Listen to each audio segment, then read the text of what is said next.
और पहला भाई जब चला गया उसके बाद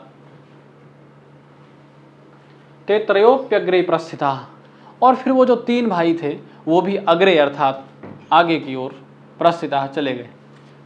क्यों चले गए? कि हमारी पोटली जहाँ पर गिर जाएगी वहाँ पर हम लोग खनेंगे और हमको कुछ खजाना मिलेगा। आगे बढ़े, अथ किंचिन मात्रम गतस्य अग्रेसरस्य वर्ति ही निपतात, और जैसे ही वो आगे बढ़े तो किंचिन मात्रम कुछ क्षण में गतस्य अग्रेसरस्य जो आगे आगे उनमें से तीनों में से एक भाई जा रहा था उससे वर्ति ही निपतात, उससे वो जो वर्ती थी वो गिर गई। ठीक है, आगे बढ़े, सोप यावत खनितुम आरभते, वह भी जितना खनितुम आरभते अर्थात यावत अर्थात जितना खनितुम आरभते जितना उसने उसको खोदना प्रारंभ किया जहाँ पर उसकी पोटली गिरी उन तीनों में से एक भाई की, तावत रुप्यमयी क्षिति, उतनी जो क्षिति थी, तावत अर्थात उतनी, रुप्यमयी अर्थात होता है चांदी से युक्त, क्षिति अर्थात भूमि हो गई, है ना। पहले भाई ने जब अपनी पोटली गिरने के बाद खोदा तो उसने जितना खोदा उतनी भूमि तांबे की बन गई अर्थात उसको तांबे की खान मिल गई। और जब दूसरा उन तीनों में से आगे बढ़े वो तीनों, उनमें से एक तीसरे भाई की अर्थात जो आगे आगे चल रहा था उसके हाथ से जब वो वर्ती गिरी, उसने जैसे ही खोदना प्रारंभ किया तो उसके भी खोदने पर उसको बहुत सारा चांदी मिला। ठीक है, और ततः प्रहर्षितः आह, और जैसे ही उसने वो चांदी देखा बड़ा खुश हुआ, प्रसन्न हुआ, है ना, क्योंकि उसको तो तांबा मिला उसके भाई को, और ये सोचा कि मुझे चांदी मिल गया तो इसकी और ज़्यादा कॉस्ट है, बड़ा प्रसन्न हुआ और कहा उसने गृह्यताम यथेच्छया रूप्यम, अपने उन दोनों भाइयों के लिए कहा कि गृह्यताम, हे भाइयों तुम ग्रहण करो, आइए और यथेच्छया रूप्यम, जितना आपको चांदी चाहिए ग्रहण करो और इसको लेके चलते हैं। नाग्रे गंतव्यम, आगे हमको नहीं जाना चाहिए, बहुत है ना, चांदी बहुत है, चांदी तो एक इसकी और बहुत ज़्यादा कॉस्ट होती है, इसको हम लोग बेच लेंगे और कुछ अपने लिए गहने भी बना लेंगे, और इतना चांदी है कि इसको हम लोग कुछ बैंक में रख देंगे अथवा बेच देंगे तो करोड़ों की संपत्तियां हमारे पास आ जाएंगी और फिर हम लोग अपना जीवन अच्छे से व्यतीत करेंगे। किंतु अपरौ कथयताम अकथयताम आवाम अग्रे यास्यावः, और जो 2 भाई थे उन लोगों को थोड़ा लालच आ गया, है ना। जैसे एक भाई को, पहले भाई ने जब खोदा अपनी पोटली गिरने पर उसको क्या मिला? तांबा मिला। दूसरे ने जब खोदा उसको चांदी मिला। इनको लगा कि आगे जाएंगे तो इनको और कुछ मिलेगा। इस लालच से उन्होंने उसके कथन को स्वीकार नहीं किया और वो लोग आगे बढ़ गए। उन्होंने कहा नहीं, हम आगे जाते हैं। एवं उक्त्वा दौ अपि अग्रे दावप्यग्रे प्रस्थितौ, ऐसा कहकर के वो दोनों जो थे उन दोनों ने भी आगे जाने का निश्चय किया और आगे चले गए। आगे सोपी स्वशक्त्या रूप्यमादाय निवृत्ता, और जो दूसरा भाई था जिसके हाथ से वो पोटली गिरी थी, वह भी स्वशक्त्या, जितनी उसकी शक्ति थी, सामर्थ्य थी, उसने भी कुछ गाड़ियाँ बुलाई और उन गाड़ियों को भर करके चांदी लेकर के वो चला गया, है ना। आगे अथ तयोरपि गच्छतोः एकस्याग्रे वर्तिः पपात, अथ इसके बाद जो वो 2 भाई थे जो आगे बढ़े उनमें से तयोः अपि अर्थात उनमें से भी गच्छतोः अर्थात जो गए हैं उनमें से एकस्य अग्रे वर्तिः पपात, उनमें से एक की जो वर्ती थी अर्थात पोटली थी वो भी गिर गई। ठीक है, सोप प्रहृष्टो यावत खनति, और वह भी बहुत खुश हुआ कि अब मेरी पोटली गिर गई, अब मुझे भी कुछ मिलेगा, इस भाव से वो खुश हुआ। यावत खनति, और जितना उसने उस पोटली के नीचे खोदा, तावत सुवर्ण भूमिम दृष्ट्वा प्राह, उतनी स्वर्ण भूमि हो गई अर्थात उतना सोना उसको दिखने लगा। जितना उसने खोदा उतना सोना बढ़ने लगा और उसको देख करके बड़ा खुश हुआ और उसने कहा भो गृह्यताम स्वेच्छया सुवर्णम, अब इसने भी वही कहा अपने जो भाई था उसका, कि भाई आइए और जितना आपको सोना चाहिए उतना ग्रहण करके दोनों भाई चलते हैं। सुवर्णात् अन्यन किंचित उत्तमम भविष्यति इति न, तो सुवर्णात् अन्यम न किंचित उत्तमम भविष्यति। अब कहा कि अब आगे आप मत बढ़िए, क्योंकि पहले तांबा मिला, फिर उसके बाद चांदी मिला और तीसरे भाई को सोना मिल गया, तो कहा आप आगे मत बढ़िए क्योंकि सोने से बड़ा कोई इतना कॉस्ट आज के युग में नहीं है। अर्थात सोना जो है वो सबसे बड़ी कॉस्ट में एक ऐसी धातु है।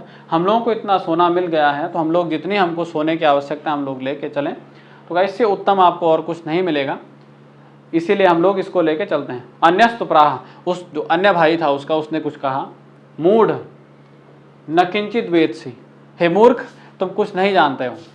क्या नहीं जानते भाई?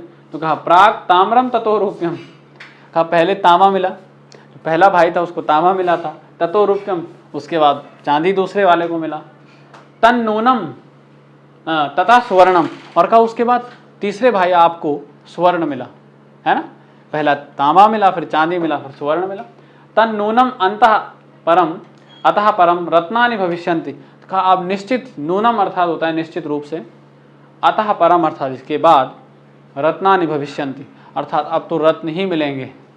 इतना इसको लालच आ गया, इसने कहा पहले तांबा मिला, फिर चांदी मिला, फिर सोना मिला, अब मेरी पोटली यदि आगे गिरेगी तो मुझको रत्न मिलेंगे, अर्थात हीरे मोती इत्यादि हमको मिलेंगे। तद उत्तिष्ठ, उठो, अग्रे गच्छावः, आगे बढ़ते हैं दोनों भाई। किंतु तृतीयः यथेच्छया सुवर्णम गृहीत्वा निवृत्तः, लेकिन जो तीसरा भाई था उसने विचार किया कि अभी मुझे सोना मिला है, अब ये मेरी कमाई है, क्योंकि मेरी पोटली गिरी थी, तो मैं अपने सोने को ले लेता हूँ, इसको आगे बढ़ने देता हूँ, क्योंकि इसकी पोटली जहाँ गिरेगी वो उसका ही होगा, इसीलिए मैं अपने धन को लेकर के, अपने स्वर्ण को लेकर के जाता हूँ। तो उसने अपनी इच्छा से जितना उसको स्वर्ण चाहिए था उतना स्वर्ण उसने गाड़ियों में लाद करके उसको लेके गया।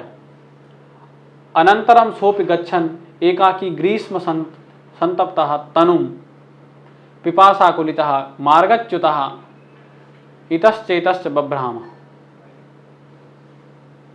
अब अनंतरम उसके बाद, सह अपि, वो जो चौथा भाई था वह भी, गच्छन एकाकी, केवल अकेला था, एकाकी अर्थात एकल, गच्छन अर्थात जाते हुए, ग्रीष्म संतप्त तनु अर्थात उस समय ग्रीष्म ऋतु थी, है ना, जून जुलाई का महीना था और भयंकर गर्मी थी, और हिमालय में वो गया, तो हिमालय क्षेत्र में ऊपर ऊपर जब जाएंगे तो वहाँ और ज़्यादा ताप रहता है, क्योंकि सूर्य का जो प्रकाश होता है उस समय उसका ज़्यादा भीषण होता है। तो कहते हैं कि वो ग्रीष्म संतप्त तनु, ग्रीष्म से उसका जो शरीर था वो जल रहा था, अर्थात बहुत उसको गर्मी लग रही थी। पिपासा कुलितः, और पिपासा से वो युक्त था, पिपासा अर्थात पानी पीने की उसको बहुत इच्छा जग रही थी, अर्थात बहुत प्यासा। मार्गच्युतः, और फिर वो रास्ता भटक गया, क्योंकि इतना आगे बढ़ गया कि हिमालय उन्होंने कभी देखा भी नहीं था, और जैसे आगे रास्ता उसको कुछ अनेकों रास्ते आगे से मिले तो फिर रास्ता भटक गया। इतश्च इतश्च बभ्राम, इतश्च इतश्च इति बभ्राम अर्थात इधर उधर भागने लगा, इधर उधर भ्रमण करने लगा। अथ भ्राम्यन स्थलोपरि पुरुषम एकम रुधिरप्लावित गात्रम भ्रमच्चक्रमस्तकम अपश्यत। और फिर क्या हुआ कि अथ भ्राम्यन, और उसके बाद भ्रमण करते हुए, स्थलोपरि पुरुषम एकम, उस स्थल के ऊपर अर्थात किसी स्थल विशेष में, किसी स्थान में, पुरुषम एकम, एक पुरुष को, रुधिरप्लावित गात्रम, और कैसा पुरुष वो है? तो कहा रुधिर अर्थात रक्त से, प्लावित गात्रम अर्थात जिसके शरीर में रक्त लगा है, अर्थात हम जिसको कहते हैं कि खून से सराबोर, अर्थात उसके शरीर में बहुत सारे घाव हुए हैं और बहुत सारा रक्त उसके शरीर में बह रहा है। ऐसे रक्त से युक्त शरीर को देख करके, और वो कैसा शरीर है, उसमें और क्या विशेषताएं हैं? तो कहा भ्रमत चक्र मस्तकम अपश्यत, और उसके मस्तक पर एक चक्र भी घूम रहा था। ठीक है, हाँ, उसके मस्तक पर एक चक्र घूम रहा था और उसके शरीर में बहुत सारा रक्त बह रहा था। रुधिरप्लावित गात्रम, भिन्न क्या है? भ्रमत चक्र मस्तकम अपश्यत, और जिसके मस्तक पर चक्र भ्रमण कर रहा है, घूम रहा है, ऐसे व्यक्ति को उसने देखा। ततो द्रुततरम गत्वा तम अवोचत, और शीघ्र ही जैसे उसको देखा, उसको देख करके शीघ्र ही उसको उसके पास गया और अवोचत, उसको कुछ कहा। क्या कहा? भो को भवान, अरे आप कौन हैं? किमेवं चक्रेण भ्रमता शिरसि तिष्ठसि, क्यों आप इस घूमते हुए चक्र को अपने सर में धारण करते हैं? क्योंकि उसके सिर में क्या था? एक घूमने वाला चक्र था, और वो इतनी तेज घूम रहा था कि उसके शरीर को वह छिन्न भिन्न कर रहा था, उसके जो माथा था, उसका सर था, उसको चीर रहा था और उससे रक्त उसके शरीर में बह रहा था। तो क्या कारण है कि आप इस घूमते हुए चक्र को अपने मस्तक पर धारण कर रहे हैं? तत्कथय में यदि कुत्रचित जलम अस्ति, तत्कथय अर्थात यदि ऐसा है तो कहिए, यदि कुत्रचित जलम अस्ति में, है ना, यदि कहीं पर जल होगा तो मैं आपको जल लेकर के देता हूँ और इस चक्र को रोक करके आपके रक्त को हम दूर करेंगे और आपका कुछ उपचार करेंगे, ऐसा उसने कहा। एवं तस्य प्रवदतः तच्चक्रम तत्क्षणात् तस्य शिरसो ब्राह्मण मस्तके आगतम, है। और क्या हुआ? एवं तस्य प्रवदतः, ऐसा जब उसने कहा कि आपके शरीर में ये बहुत सारा रक्त लगा है, रक्त बह रहा है और आपके मस्तक पर ये चक्र घूम रहा है, तो मैं, आप यदि कहेंगे तो मैं कहीं से जल का प्रबंध कर देता हूँ और जल के प्रबंध करके मैं आपके इस मस्तक को धो करके, इस चक्र को रोक करके आपके दुख को दूर करना चाहता हूँ। ऐसा कहने पर तत्चक्रम तत्क्षणात्, वह जो चक्र उसके मस्तक पर घूम रहा था वह तत्क्षणात् उसी समय तस्य शिरसः, उसके सिर से ब्राह्मण मस्तके आगतम, जो ब्राह्मण पुत्र था, जो चौथा ब्राह्मण पुत्र था, उसके मस्तक पर आ गया। ठीक है, जैसे उस ब्राह्मण पुत्र ने उसको देखा, उसको कहा कि आपके मस्तक पर ये क्या चक्र कौन सा है, क्यों आप ऐसे इसको अपने मस्तक पर धारण करते हैं और आपके शरीर में जितना रक्त लगा है, रक्त बह रहा है, मैं यदि चाहूँ, आप कहें तो मैं आपके रक्त को स्वच्छ कर सकता हूँ जल से। ऐसा कहने पर वो जो चक्र उस ब्राह्मण अथवा उस व्यक्ति के मस्तक पर जो घूम रहा था, वो चक्र तुरंत उसके मस्तक से हट करके उस ब्राह्मण के मस्तक पर आ गया। ठीक है, आगे उसके मस्तक पर गिरा। स आह, उसने कुछ कहा कि मैं तत्, यह क्या है? स आह, और फिर वह जो जिसके मस्तक पर वो चक्र था उसने कहा, पहले जिसके मस्तक पर था, ममापि एवं एतत् शिरस्य आगतम, ममापि अर्थात मेरे, एवं अर्थात इसी प्रकार से, एतत् शिरस्य आगतम, यह जो चक्र है ये सिर में आ गया था। अर्थात इसी प्रकार जैसे आपके सिर में यह चक्र खुद ही आ गया है, ऐसे ही मेरे सिर पर वही चक्र एक बार ऐसे ही आ गया था। आगे बढ़े। स आह तत्कथय, और फिर जैसे उस ब्राह्मण पुत्र ने ऐसे सुना, उसने कुछ कहा कि तत्कथय, कुछ कही तो कहिए, कदा एतत् उत्तरिष्यति, कदा एतत् उत्तरिष्यति, है ना, तो कदा अर्थात कब, यह उत्तरिष्यति, ये उतरेगा, कब ये जो घूमता हुआ चक्र है, भ्रमत चक्र है, ये कब मेरे मस्तक से उतरेगा। महती में वेदना वर्तते, कहा मुझे बहुत दुख हो रहा है, बहुत पीड़ा हो रही है इससे, है ना, क्योंकि जो चक्र है घूम रहा है और उसके मस्तक पर घूम रहा है, तो उसके मस्तक पर जब वो चक्र घूमेगा तो चक्र में नुकीले नुकीले उसके अंश होते हैं, उससे उसका शरीर जो होगा, उसका मस्तक होगा, उसका भेदन होगा और उससे रक्त बहेगा, उसको पीड़ा होगी। कहा महती में वेदना, है ना, वर्तते, कहा मुझे बहुत दुख हो रहा है, कष्ट हो रहा है, इससे मैं पीड़ित हूँ। स आह, और ऐसा सुनने पर उसने कहा, यदा त्वमिव कश्चित् धृत सिद्धवर्ती एवं आगत्य त्वाम आलापयिष्यति तदा तस्य मस्तके गमिष्यति, है ना। कह रहे हैं कि यदा, जब, त्वमिव अर्थात तुम्हारे जैसे, कश्चित् अर्थात कोई, धृत सिद्धवर्ती, धृत सिद्धवर्ती अर्थात जिसने, सिद्धवर्ती अर्थात उस मंत्रों से युक्त जो सिद्ध पोटली है उसको धारण करके, एवं आगत्य, ऐसा ही कोई सिद्धवर्ती आएगा, जो किसी योगी सन्यासी ने जिसको ऐसी सिद्धवर्ती दी होगी, और वह उसको लेकर के आएगा और आकर के त्वाम आलापयिष्यति, जैसे आपने मुझे कुछ पूछा ऐसे ही आपको कुछ पूछेगा, आपसे कुछ कहेगा, तदा तस्य मस्तके गमिष्यति, तब यह जो भ्रमत चक्र है, घूमता हुआ जो चक्र आपके मस्तक पर है, वह चक्र उसके मस्तक पर चला जाएगा, उसके मस्तक पर गिर जाएगा। आगे इत्युक्ता सा गतः, और ऐसा कह करके जो वो व्यक्ति विशेष था वह चला गया। अतः उच्यते, इसीलिए कहा भी जाता है बच्चों, ये नीति परक श्लोक है कि अति लोभो न कर्तव्यो लोभम नैव परित्यजेत, है ना, अति लोभो न कर्तव्यो लोभम नैव परित्यजेत अति लोभाभिभूतस्य चक्रम भ्रमति मस्तके, है ना, अति लोभाभिभूतस्य चक्रम भ्रमति मस्तके। कहते हैं अत्यधिक लोभ जो होता है, बहुत ज़्यादा यदि आपको लालच है तो न कर्तव्य, वो नहीं करना चाहिए। लोभम नैव परित्यजेत, अरे कुछ लालच तो कर ही लेना चाहिए। ऐसा नहीं कि आपको लालच बिल्कुल भी नहीं करना है। कुछ लालच यदि आपको हो, अर्थात अच्छी वस्तुओं को पाने का आपको लालच हो, जैसे आपको लालच हो कि मैं अध्ययन कितना कर सकूं, ये आपको लालच है तो इससे कोई नुकसान नहीं होगा, है ना। ऐसा जो अच्छा लोभ होगा, अच्छा लालच होगा, उसको नैव परित्यजेत, उसको नहीं त्यागना चाहिए। लेकिन अति लोभो न कर्तव्य, लेकिन उसमें भी अति आप कर दें, किसी एक वस्तु को पाने के लिए बहुत ज़्यादा आपको लालच हो जाए, बहुत ज़्यादा पाने की आपको कोशिश हो जाए, तो कहा वो नहीं कर्तव्य, वो नहीं करना चाहिए। अति लोभो न कर्तव्य, अत्यधिक लोभ नहीं करना चाहिए। लोभम नैव परित्यजेत, और ऐसा नहीं है कि आपको कुछ भी चाहने की इच्छा नहीं रखनी है, कुछ इच्छा आप रख सकते हैं लेकिन ज़्यादा नहीं। लोभम नैव परित्यजेत, लोभ को भी बिल्कुल त्याग नहीं देना चाहिए।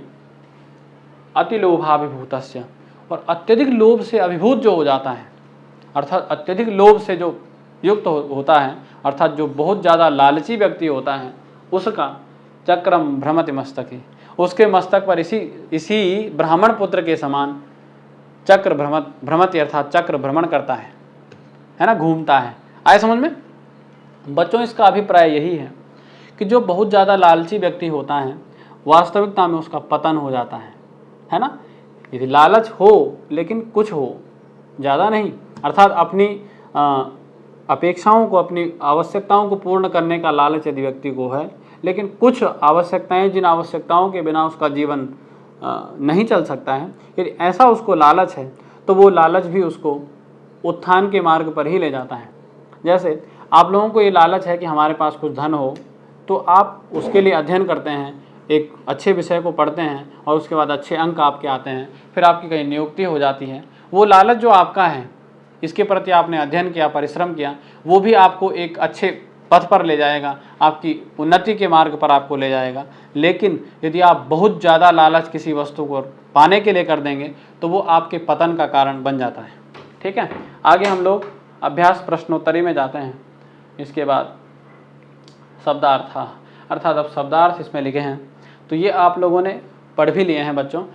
हमने आपको अच्छे से एक एक शब्दों का अर्थ आपको बताया, तो आप फिर भी एक बार इन शब्दार्थों को देख लीजिए और इन शब्दार्थों को आप याद करने का प्रयास करिए, क्योंकि ज़्यादा यह कठिन नहीं है ना। कहानी आपको पूरी याद हो गई है, आ भी गई है, शब्दार्थ भी आपको वहाँ पर आ गया है कि कहाँ पर किस शब्द का क्या अर्थ होगा।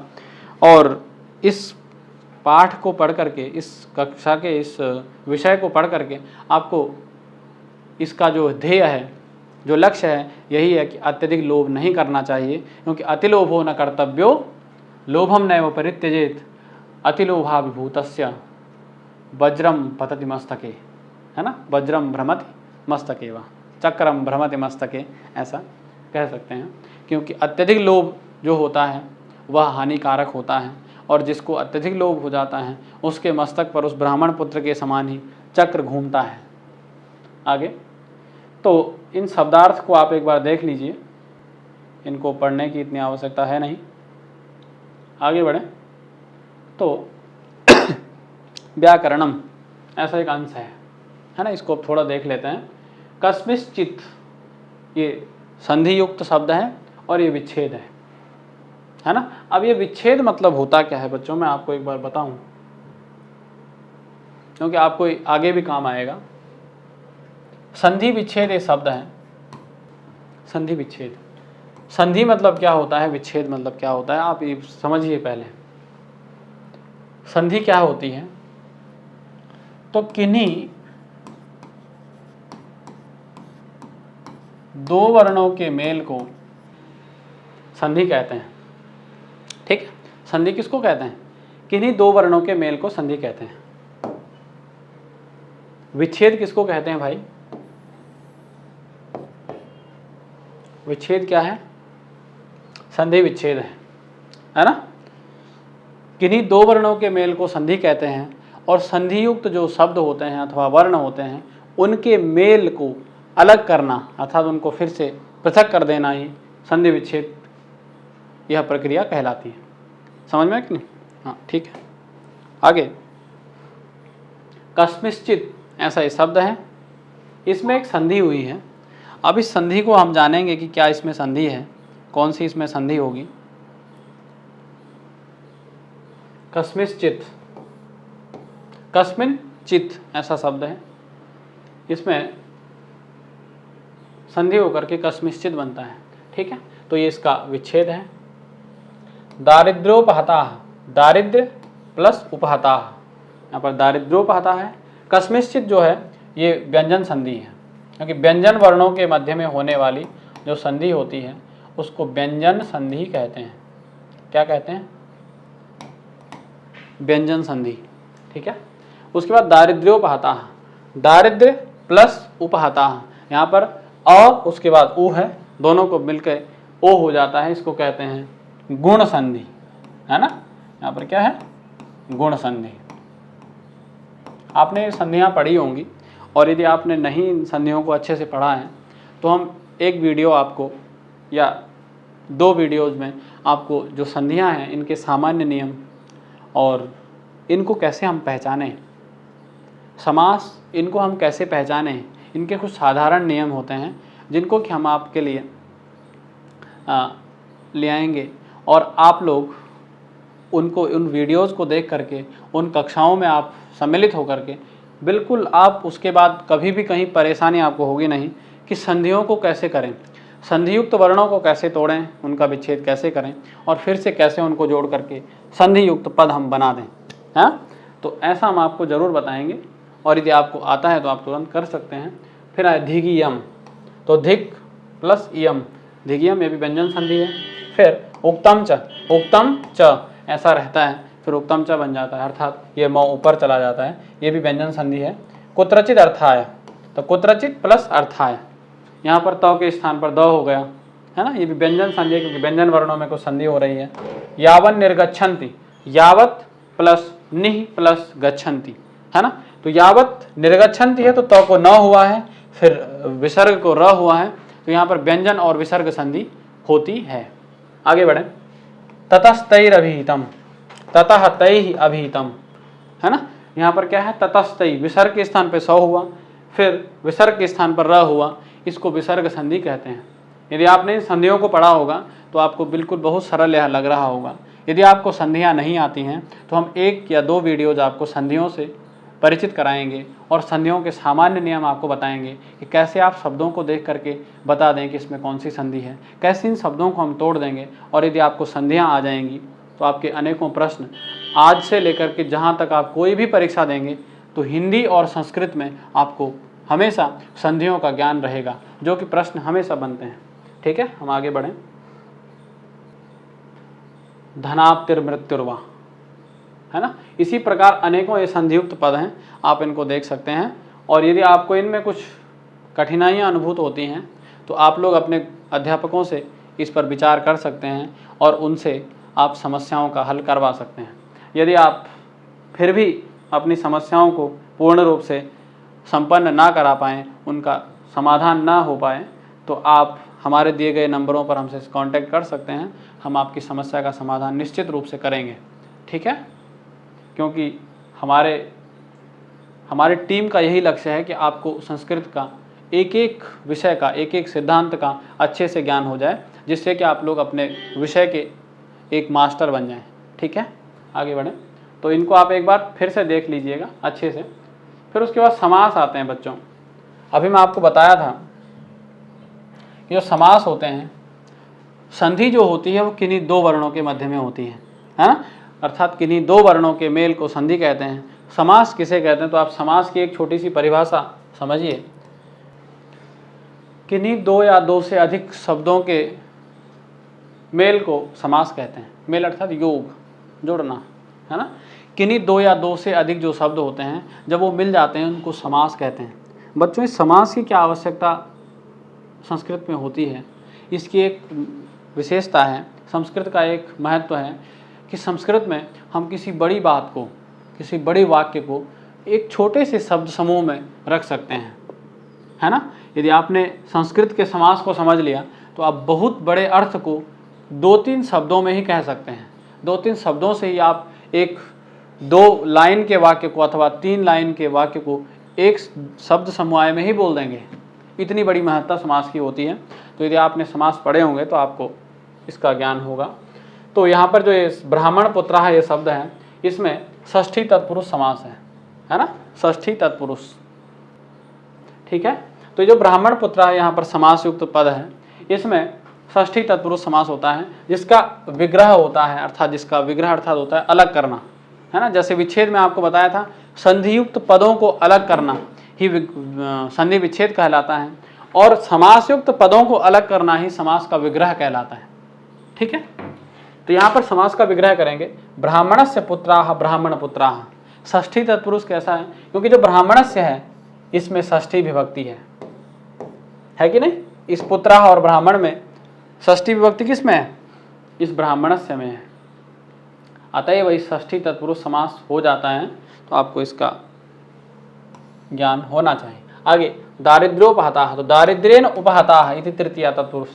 तो क्या दारिद्र्य से जो उपहत होते हैं उनको तृतीया, इसमें तृतीया तत्पुरुष समास है। बहुकंटकावृतम बहुनिकंटकानि, ऐसा कर्मधारय समास। तैहि आवृतम इति तत्पुरुष समास है ना। इसमें बंधु मध्य, बंधूनाम मध्य षष्ठी तत्पुरुष, यहाँ पर षष्ठी तत्पुरुष समास है।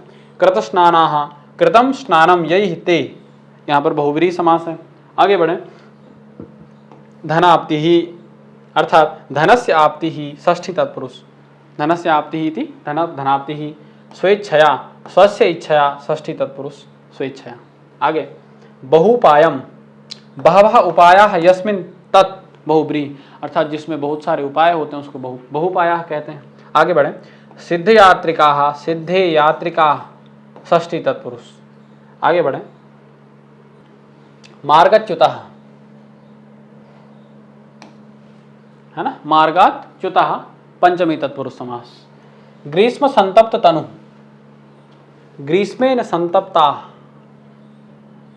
तथा भूता तनु यस्य सा। तो ग्रीष्मेन संतप्ता इस स्थल में षष्ठी तत्पुरुष समास है। फिर तथा भूता तनु यस्य सा, इसमें बहुव्रीहि समास है। ठीक है, आगे पिपासा कुलितः, पिपासया आकुलितः तृतीया तत्पुरुष समास। पिपासा से जो आकुलित है।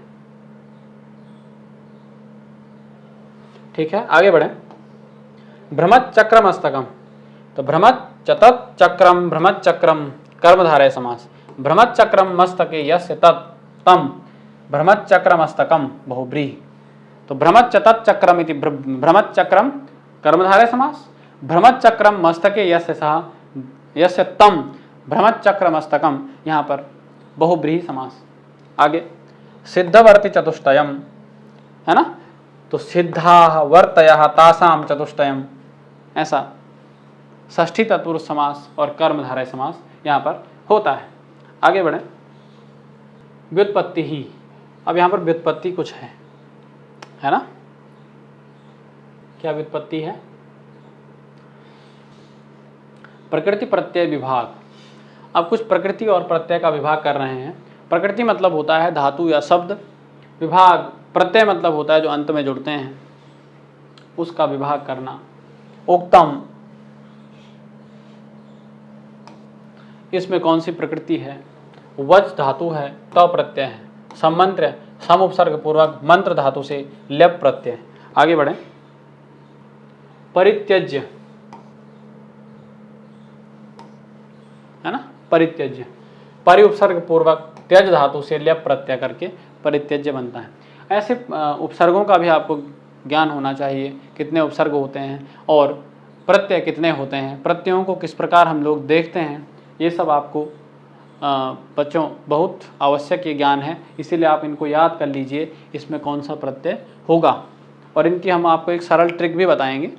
ठीक है, तब तक आप इन सब शब्दों को फिर याद कर लीजिए कि किस शब्द में कौन सा प्रत्यय होगा। प्रस्थिताः, प्र उपसर्ग पूर्वक स्था धातु से त प्रत्यय।